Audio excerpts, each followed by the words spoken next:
Monsieur le président, madame la ministre, mes chers collègues, je me réjouis que la commission mixte paritaire soit parvenue à une rédaction commune de l'ensemble des dispositions restant en discussion sur le projet de loi organique portant diverses mesures relatives à l'élection du Président de la République.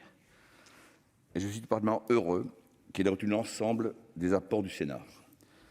Je pense notamment aux dispositions visant à améliorer les règles de propagande électorale, à travers le renforcement de l'accessibilité de la propagande aux personnes en situation de handicap, à l'obligation pour les instituts de sondage de publier leur marge d'erreur lors de toute publication ou diffusion d'un sondage relatif à l'élection présidentielle, ou encore la fixation d'une date plus précoce pour la publication de la liste des candidats, ce qui permet de sécuriser la période intermédiaire pendant laquelle les médias doivent donner la parole de manière équitable à l'ensemble des candidats et dans des conditions de propagande comparables.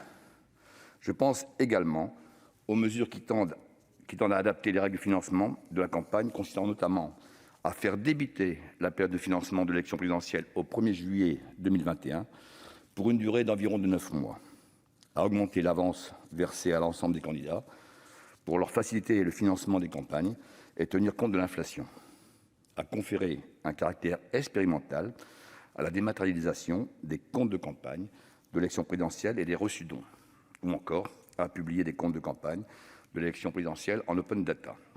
Et je pense enfin aux dispositions relatives à la sécurisation de l'organisation de l'élection présidentielle, telles que la convocation des électeurs par décret simple, l'actualisation de la liste des parrains pour en présenter un candidat, ou alors à l'amélioration du fonctionnement des commissions de contrôle qui veillent à la régularité des listes électorales consulaires des Français de l'étranger.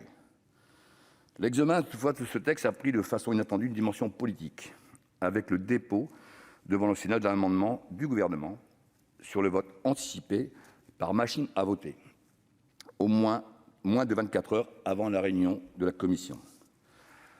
Notre assemblée s'y est fermement opposée et je m'en félicite, car il s'agit d'une question de respect du Parlement et par là même de nos institutions.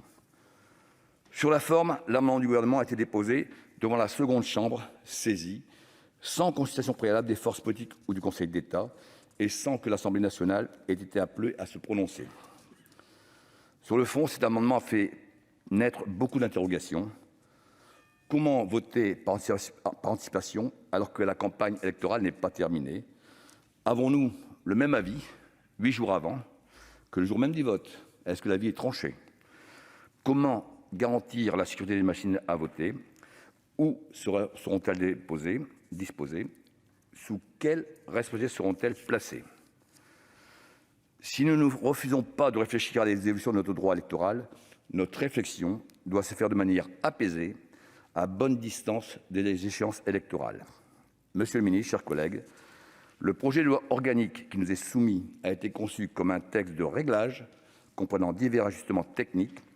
Il s'inscrit dans la continuité des textes de toilettage adoptés avant chaque élection présidentielle depuis 1988 pour mettre en conformité les mesures d'organisation de l'élection présidentielle et avec les évolutions du code électoral. Aussi, le groupe Les Indépendants votera ce texte. Je vous remercie. Merci. La parole est